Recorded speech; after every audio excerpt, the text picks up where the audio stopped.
देश की न्याय प्रणाली में आज से ऐतिहासिक बदलाव। केंद्रीय गृह मंत्री अमित शाह ने कहा, 3 नए कानूनों से देश में सबसे आधुनिक आपराधिक न्याय प्रणाली होगी स्थापित। मुख्यमंत्री नायब सिंह सैनी ने हरियाणा कौशल रोजगार निगम के कर्मचारियों के वेतन में 8% बढ़ोतरी का किया ऐलान। प्रदेश के 1,18,000 कर्मचारियों को मिलेगा फायदा। 1 जुलाई से लागू होगी दर। हरियाणा सरकार ने लीवर और किडनी के रोगियों को दी बड़ी राहत। मुख्यमंत्री ने पात्र रोगियों को 3 लाख रुपए तक की निःशुल्क ट्रांसप्लांट सेवा को दी मंजूरी।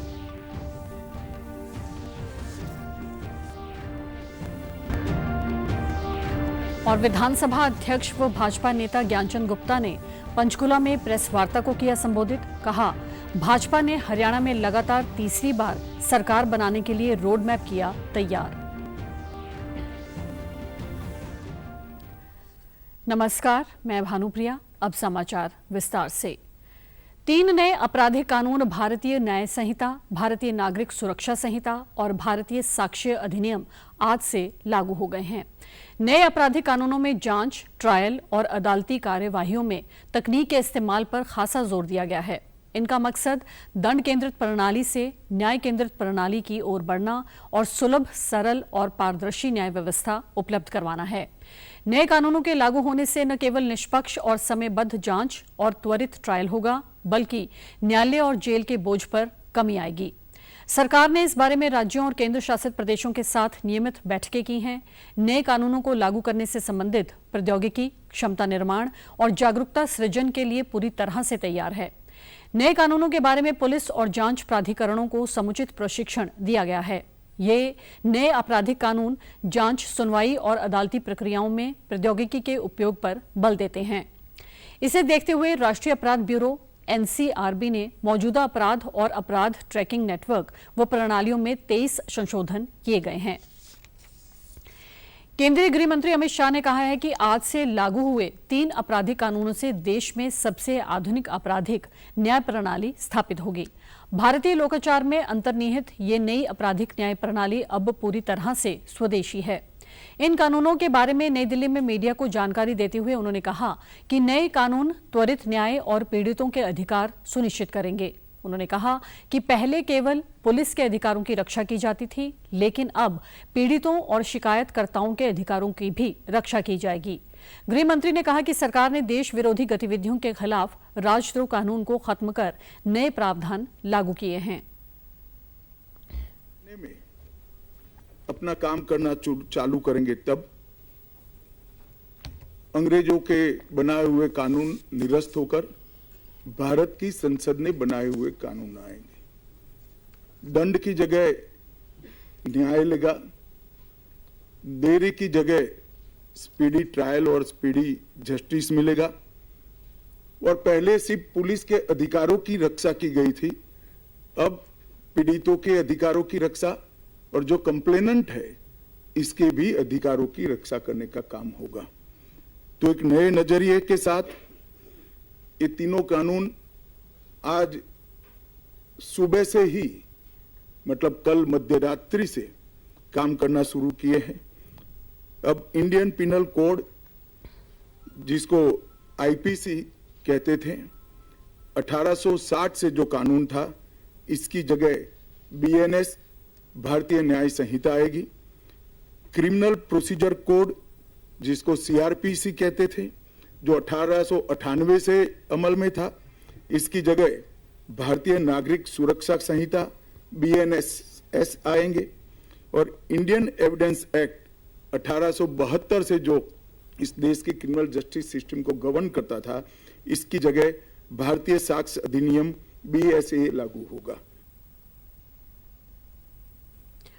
आज से देश भर में 3 नए आपराधिक कानून लागू हो गए हैं।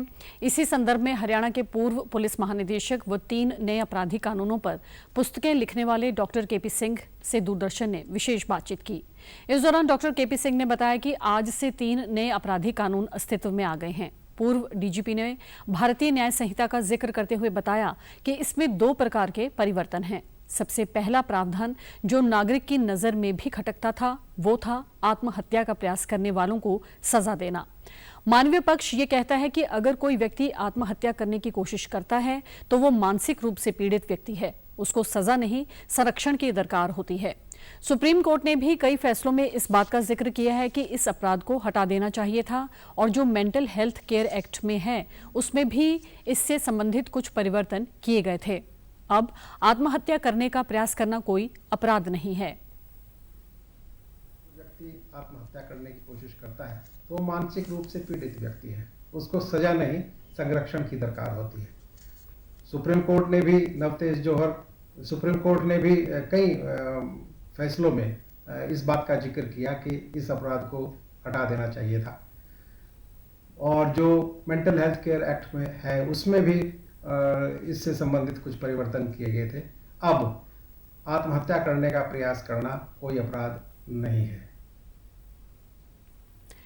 उन्होंने बताया कि दूसरा जो बदलाव किया है वो है हिट एंड रन केस में, जहां लोग नागरिकों को टक्कर मार उन्हें सड़क पर मरता हुआ छोड़ भाग जाते थे, उनके लिए कठोर सजा का प्रावधान किया है। तीसरा, समलैंगिक संबंधों में से धारा 377 जो पिछले कानून में थी हटा दी गई है। पूर्व डीजीपी ने एक सवाल के जवाब में बताया कि ये जो एफआईआर 1 जुलाई 2024 के मुताबिक दर्ज की गई है या उसके बाद दर्ज की जाएगी, ये कानून उन्हीं पर लागू होंगे। पहले की दर्ज एफआईआर पर पुरानी प्रक्रिया, पुराने कानूनों के मुताबिक प्रक्रिया लागू रहेगी। उन्होंने बताया कि पुराने कानून में राजद्रोह नाम की एक धारा थी जिसे समाप्त कर धारा 152 जोड़ी गई है। इसका उद्देश्य देशद्रोह को अपराध घोषित करना है। अगर कोई व्यक्ति लिखित, मौखिक या इलेक्ट्रॉनिक माध्यम से देश की एकता, अखंडता, राष्ट्रीय सुरक्षा और संप्रभुता को कोई नुकसान होता हो तो उसे देशद्रोह की परिभाषा में रखकर कठोर सजा का प्रावधान किया गया है। संबंधों में जो पुलिस ताक झांक करती थी उसकी धारा 377 जो पिछले कानून में थी उसको हटा दिया गया है। अडल्ट्री की धारा एक थी जिसमें अगर कोई व्यक्ति, शादीशुदा व्यक्ति, शादी से बाहर जाकर किसी दूसरी शादीशुदा औरत के साथ संबंध बनाता है तो उससे संबंधित जो धारा थी उसको भी समाप्त कर दिया गया है। जो दंड प्रक्रिया संहिता है उसमें भी आमूल चूक परिवर्तन किए गए और एक तरीके से मैं कहूं उनको भी जस्टिस ओरिएंटेड बनाया गया है जो कि पहले कंट्रोल ओरिएंटेड थे। इस बारे में अधिवक्ता दीपा सिंह ने बताया कि नए साक्ष्य अधिनियम इलेक्ट्रॉनिक एविडेंस को प्राइमरी एविडेंस की श्रेणी में रखा गया है। भारतीय नागरिक सुरक्षा अधिनियम पीड़ित व्यक्ति उन्मुख है, जबकि पहले का कानून अभियुक्त उन्मुख था। प्राइमरी एविडेंस की श्रेणी में इसको रख दिया है। तो एक तो it is at electronic, all the electronic evidence is at par with the primary evidence and at the same time जो इसका एडमिसिबिलिटी के रिगार्डिंग है उसके लिए प्रॉपर सेक्शन है कि they will be admissible as an evidence. But उसमें कुछ लोगों को ये कंफ्यूजन हो रहा है कि अब ये क्योंकि प्राइमरी एविडेंस है तो क्या 65B का सर्टिफिकेट देना है या नहीं देना है, या इसमें कि हम सीधा ही जैसे ये एविडेंस दे देंगे इलेक्ट्रॉनिक तो उसी पे कन्विक्शन हो जाएगी, कन्विक्शन रेट बढ़ जाएगी। आज से नए कानूनों के तहत कार्यवाही के लिए कैथल पुलिस पूरी तरह तैयार है। आज कैथल जिला के थाना प्रभारियों ने अपने अपने थाना क्षेत्रों के वरिष्ठ नागरिकों और आम जनता को थाना परिसर में नए कानूनों के बारे में जागरूक किया। सिविल लाइन्स पुलिस थाना की प्रभारी शीला और महिला थाना की प्रभारी रेखा रानी ने बताया कि पहले अनजाने में हुई गलती या छोटे अपराध पर न्यायालय द्वारा सजा दी जाती थी, लेकिन अब आईपीसी और सीआरपीसी की धाराओं में बदलाव से उन्हें किसी संस्थान में सेवा करने के लिए लगा दिया जाएगा। और इसमें कुछ राहत भी दी गई है, जैसे 2 या 3 साल के सजा वाले मुकदमे हैं उनमें सुधरने का मौका जो माननीय अदालत है उनके द्वारा आरोपियों को दिया जाएगा। अपराध जितना ज़्यादा होगा सजा भी उतनी होती है। और जो रही है राहत की बात, तो अपराधों में जितना भी हो सकता है कम सजा वाले मुकदमों में ही राहत मिल पाएगी, लेकिन जो हीनियस क्राइम है उसमें सजा अधिकतम रहेगी। पुलिस के द्वारा निरंतर जागरूक अभियान चलाए गए हैं और चलाए जा रहे हैं। प्रत्येक थाना में भी बुलाकर और मोजिज व्यक्तियों को बुलाकर मोजिज व्यक्तियों के माध्यम से इसका सभी को ज्ञान दिया जा रहा है। और जो चेंजेस हुए हमारे आईपीसी के जो मुकदमे हमारे दर्ज थे वो बीएनएसएस में हमारे दर्ज होंगे, तो उनके बारे में हम बता भी रहे हैं। कैथल कोर्ट के वकीलों ने कहा कि वास्तव में नए कानून जनहित को ध्यान में रखते हुए बनाए गए हैं। नए कानूनों से अदालतों के काम का बोझ कम हो जाएगा, जिससे मामलों का जल्द निपटारा होगा। उन्होंने कहा कि वास्तव में ये नए कानून पूरी तरह से जनहितैषी हैं। पुलिस अधिकारियों द्वारा आम जनता को नए कानूनों की जानकारी देना भी बहुत अच्छा कार्य है। तीनों कानूनों ने भारतीय न्याय संहिता, भारतीय न्याय सुरक्षा संहिता, भारतीय साक्ष्य अधिनियम, इन्होंने आईपीसी, सीआरपीसी और एविडेंस एक्ट को बदल दिया है। हम ये कह सकते हैं कि कॉलोनियल सिस्टम के बाद ये पहली बार इस तरह का बदलाव हमारे कानून में देखने को मिला है।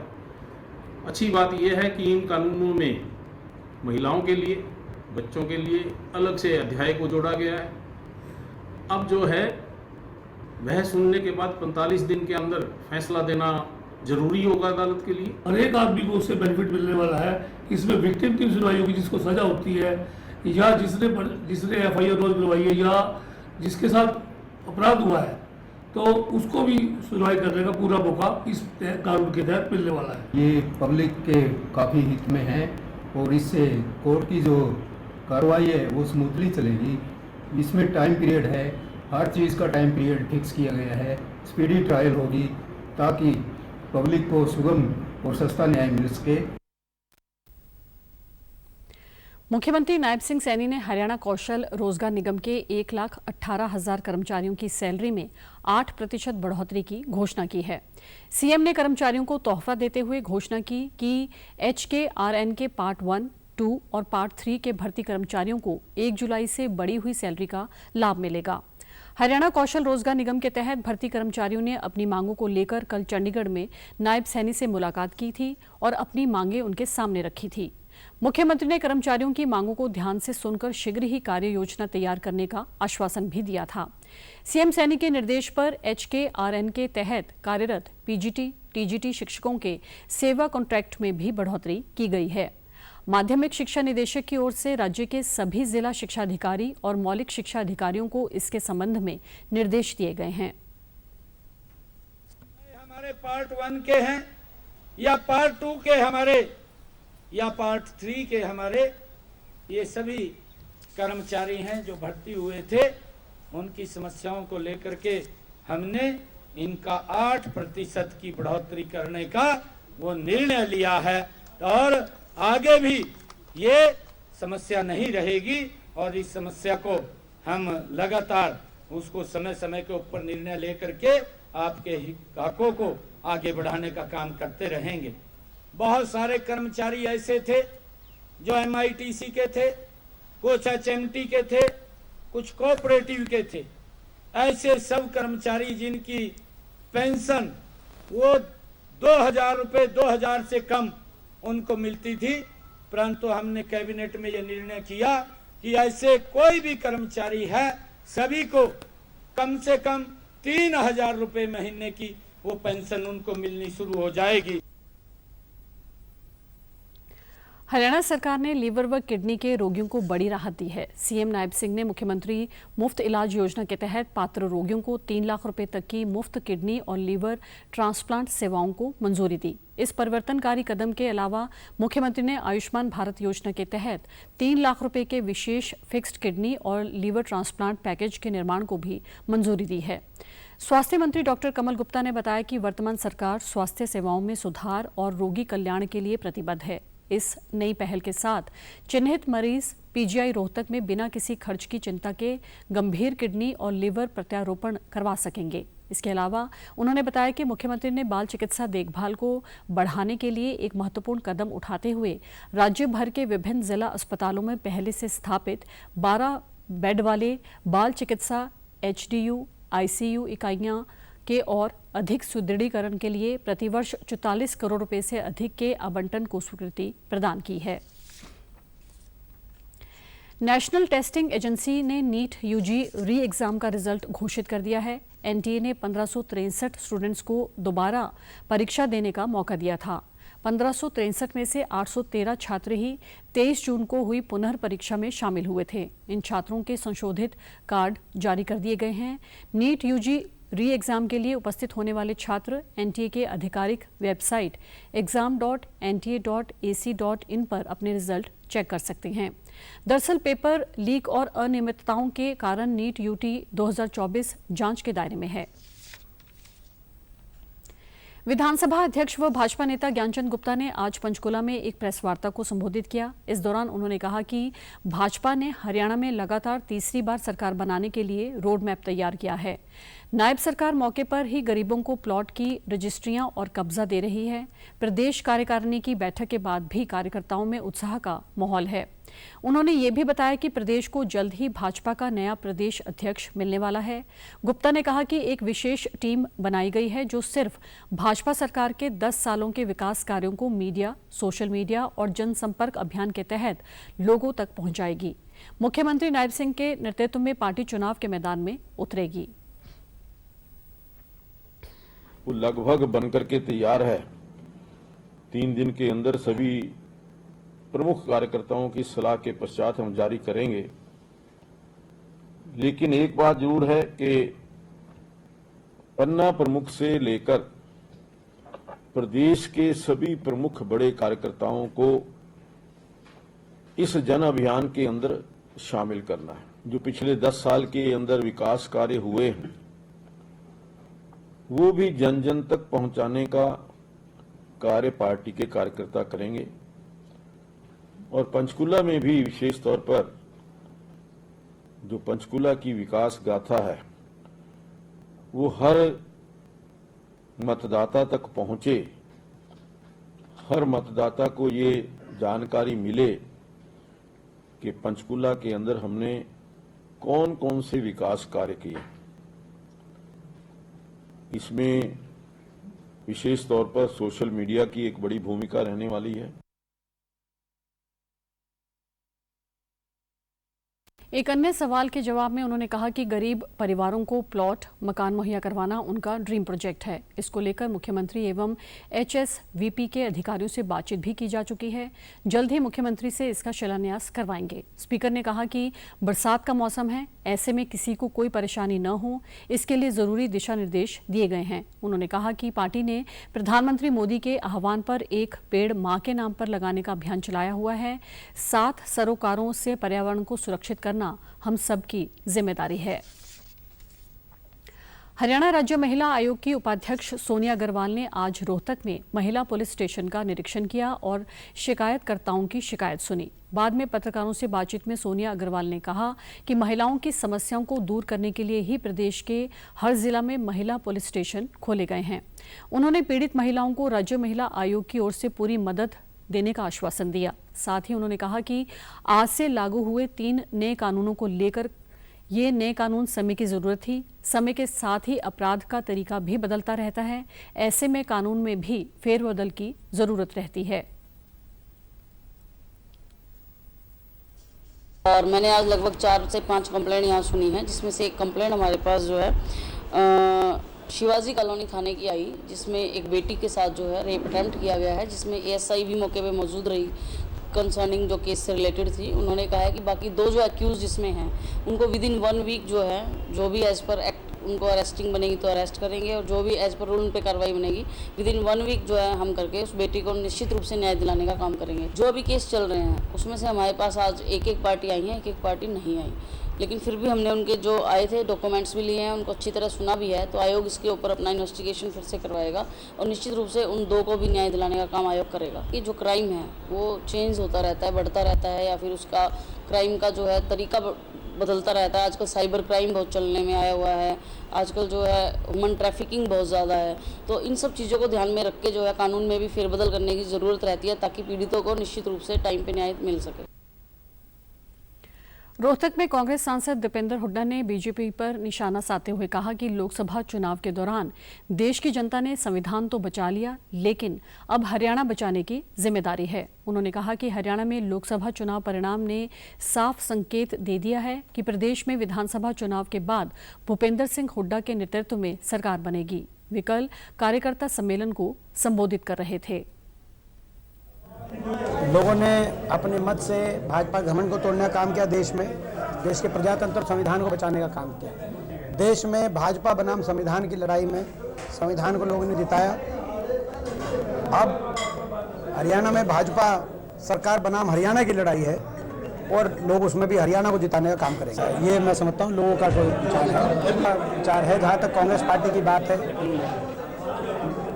और जहाँ तक मेरी बात है, मैं कभी किसी पद को लक्ष्य मान के राजनीति नहीं करता ना।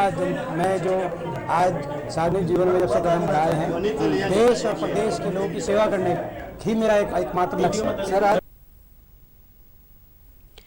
देश में जीएसटी लागू हुए 7 साल हो चुके हैं। 1 जुलाई 2017 को देश में वस्तु एवं सेवा कर लगाया गया था। इसका सीधा फायदा मिलने से व्यापारी वर्ग काफी उत्साहित है। व्यापारियों का कहना है कि जीएसटी से लाभ तो हो ही रहा है, इससे भारत के विकास में भी योगदान कर रहे हैं।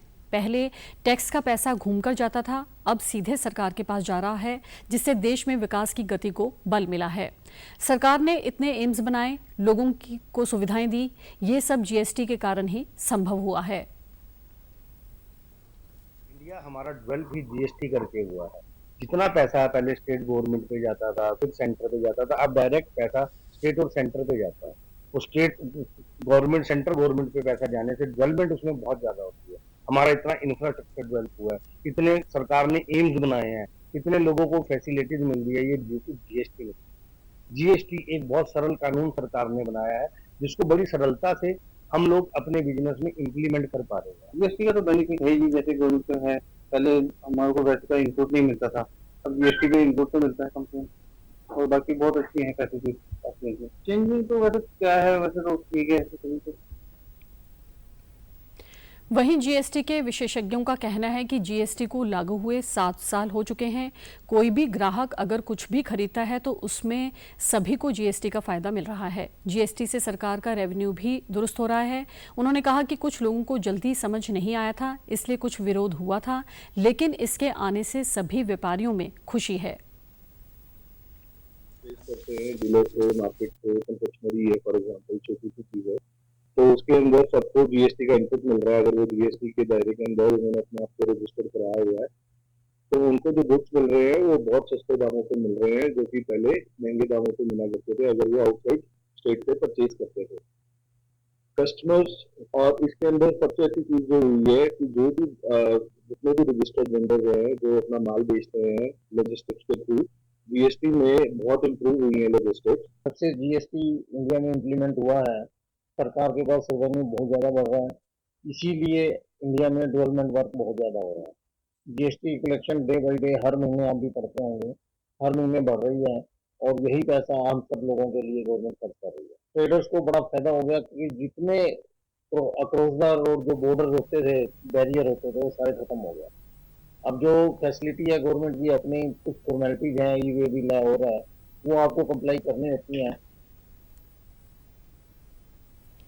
फतेहाबाद में आज स्वास्थ्य मंत्री डॉक्टर कमल गुप्ता की अध्यक्षता में जन परिवार एवं कष्ट निवारण समिति की बैठक आयोजित की गई। बैठक में पूर्व पंचायत मंत्री देवेंद्र बबली भी मौजूद रहे। इस दौरान मंत्री कमल गुप्ता ने बैठक में अनुपस्थित अधिकारियों पर कार्रवाई करने और उनसे स्पष्टीकरण लेकर उसके प्रति एसीआर के साथ लगाने के निर्देश दिए। इस मौके पर उन्होंने आईएमए द्वारा आयुष्मान के लाभार्थियों का फ्री इलाज बंद करने की घोषणा पर कहा कि आयुष्मान का कार्य बंद नहीं हुआ, थोड़ा डिले हुआ है। पोर्टल पर कुछ कमियां आ रही हैं, जिन्हें दूर किया जा रहा है। बैठक में मिली कुल 11 में से 7 शिकायतों का मौके पर ही निपटान किया गया। हिसार में बढ़ते अपराध के खिलाफ लामबंद हुए व्यापारियों को लेकर स्वास्थ्य मंत्री ने कहा कि सरकार ऐसे किसी भी आपराधिक तत्व को छोड़ेगी नहीं। रोकने का था, कोई मैट्रिमोनियल से कंसर्न था, तो इस तरह से अलग अलग चीज़ों के थे। इसमें से 11 में से 7 केसेस डिस्पोज ऑफ कर दिए, हमने 4 को पेंडिंग रखा। तो कुछ प्रार्थी आए थे, कुछ नहीं आए, तो उनके मेरिट के आधार पर उनको डिस्पोज ऑफ कर दिया। वो बिना परमिशन के रहे, उनके खिलाफ हम सख्त कार्रवाई करेंगे, उनकी एब्सेंट भी लगेगी, उनकी एक्सप्लेनेशन भी ली जाएगी, और वो एक्सप्लेनेशन की कापी उनकी एसीआर में भी लगाई जाएगी। आयुष्मान का कार्य बंद नहीं हुआ है, थोड़ी डिले हुई है। वो जो एक टीएमएस का जो पोर्टल था, वो जो भारत सरकार ने दिया था, उसमें थोड़ी त्रुटियां, थोड़ी कमी आ रही है, उसको हम रेक्टिफाई कर रहे हैं। अगर कोई ऑफिसर गलत काम करता है, डिले करता है, पैसे मांगता है, आप मुझे लिख कर दीजिए, तुरंत कार्रवाई करो। कुछ चीज़ें हो जाती हैं, दुर्भाग्यपूर्ण होती हैं, सरकार छोड़ेगी नहीं किसी को भी, ये मेरा दावा है आपसे। बैठक में मौजूद पूर्व पंचायत मंत्री देवेंद्र बबली ने विकास कार्यों के लिए आ रही ग्रांट के वितरण में भेदभाव के आरोप लगाए। उन्होंने कहा कि उनके मंत्री रहते जब उन्होंने तीनों हलकों में भेदभाव नहीं किया तो उनके हलके के साथ भेदभाव क्यों किया जा रहा है। स्वास्थ्य मंत्री डॉक्टर कमल गुप्ता ने कल हिसार में मुख्यमंत्री ग्रामीण आवास योजना के तहत 800 परिवारों, डॉक्टर BR अम्बेडकर आवास नवीनीकरण योजना के तहत 872 परिवारों तथा विभिन्न सामाजिक सुरक्षा योजना के नए 6808 पेंशन धारकों को अधिकार प्रमाण पत्र सौंपे। इस दौरान डॉक्टर गुप्ता ने कहा कि भाजपा की केंद्र तथा हरियाणा सरकार ने गरीबों के उत्थान के लिए अनेक कल्याणकारी योजनाएं लागू करके गरीबों के जीवन स्तर को ऊंचा उठाने का काम किया है। भाजपा सरकार ने लगभग सभी सरकारी योजनाओं व सेवाओं का लाभ पात्र लोगों को घर बैठे उपलब्ध करवाकर अविश्वसनीय काम करके दिखाया है। अनेक प्रकार के प्लाट जो HSVP के थे, ऐसे लगभग 15,653 प्लाट्स शहरी लोगों को दिए गए। और आज ये मुख्यमंत्री ग्रामीण आवास योजना थी, इसमें भी लगभग 6-7 हज़ार के लगभग पूरे प्रदेश में दिए हैं। जिला हिसार में 800 के लगभग प्लाट दिए हैं और काफ़ी जो बुढ़ापा पेंशन है, विकलांग पेंशन है, वो भी आज उनके खातों में ट्रांसफ़र हुई है। लगभग जिला हिसार के 6,000 के लगभग लोगों को पेंशन दी है। और एक और योजना है जिसमें बाबा अम्बेडकर जो गरीब आवास जो रिपेयर करने की योजना थी, उसमें भी लगभग 75,000 लोगों को शायद 872 हमारे ज़िले के हैं और पूरे हरियाणा में लगभग 70,000 से अधिक लोग हैं जिनको हमने 80,000 रुपये उनके घर के रिपेयर करने के लिए दी। विधानसभा उपाध्यक्ष रणवीर गंगवा ने कहा कि भाजपा सरकार अंत्योदय की भावना से काम कर रही है। हमारी सरकार गरीब से गरीब व्यक्ति तक सरकारी योजनाओं का लाभ पहुंचाने में कामयाब हुई है, जिसके परिणाम स्वरूप गरीब लोगों का जीवन स्तर ऊंचा उठा है। पंचायतों के पास जमीन नहीं है जी, उनको 1-1 लाख रुपए उनको नगद खातों में दे करके, ताकि वो गांव में अपना जमीन मोल लेकर के अपना घर बना सके। और इसी के साथ साथ अनेक जो योजनाएं हैं, जो पहले जो चाहे कोई बुढ़ापा पेंशन की बात हो, चाहे विधवा पेंशन की बात हो, चाहे विधुर पेंशन की बात हो, चाहे दिव्यांग पेंशन की बात हो, और चाहे जो 45 साल तक जिनकी शादियां नहीं होती उनकी पेंशन की बात हो, ये तमाम चीज़ें जो बिना किसी दफ्तर में जाए ऑटोमेटिक अपने आप बनाई जा रही है। वो भी ऐसे लगभग 6,000 से ज़्यादा लोगों की जो बनी है। लाभार्थियों ने सरकार का धन्यवाद करते हुए कहा कि इन योजनाओं से गरीब परिवारों को आर्थिक सहायता मिल रही है। बीजेपी सरकार ने ये पेंशन दी है सर, हर महीने 3,000 रुपये महीना देंगे। बहुत अच्छा है सर, योजना बहुत बढ़िया है। जैसे हमारे जैसे लोग हैं, काम कम है, पेंशन जैसे मतलब जो काम कम मिल रहा है, आर्थिक स्थिति के हिसाब से सही है। मेरा मकान मरम्मत का फार्म भरा था, कच्चे मकान मरम्मत के लिए 80,000 रुपये। उधर यमुनानगर में भी डॉक्टर BR अम्बेडकर आवास नवीनीकरण योजना, मुख्यमंत्री ग्रामीण आवास योजना और सामाजिक सुरक्षा पेंशन योजना का लाभ वितरण समारोह का आयोजन किया गया।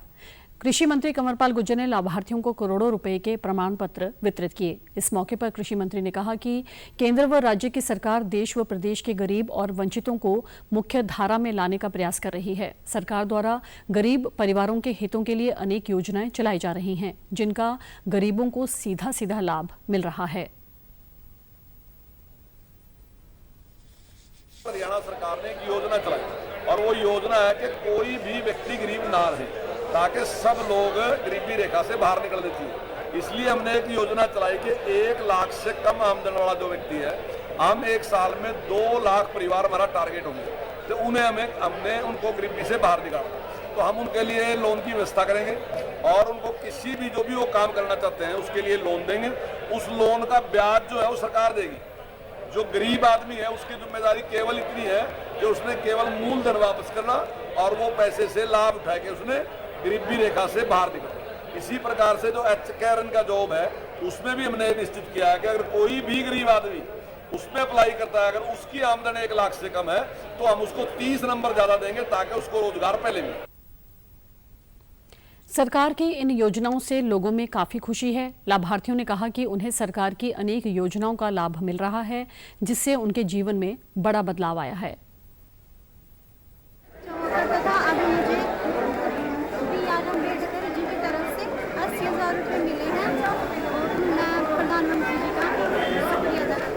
दिया है 1 लाख रुपए का मेरे मकान प्लाट का, उन्होंने अपनी गारंटी पूरी की है। प्रधानमंत्री और मुख्यमंत्री का बहुत बहुत धन्यवाद करता हूँ और मैं अपने प्लाट में मकान बनाकर रह सकता हूँ। मैं मुख्यमंत्री और प्रधानमंत्री जी का उन्होंने मेरे मकान बनाने के लिए 1 लाख रुपए का गारंटी कार्ड पत्र दिया है। मैं उनका धन्यवाद करता हूँ। प्रधानमंत्री जी गारंटी की बात करते हैं, उन्होंने आज पूरी कर दिया है। आज मैं उनका धन्यवाद करता हूँ। समाचारों में आज इतना ही। नमस्कार।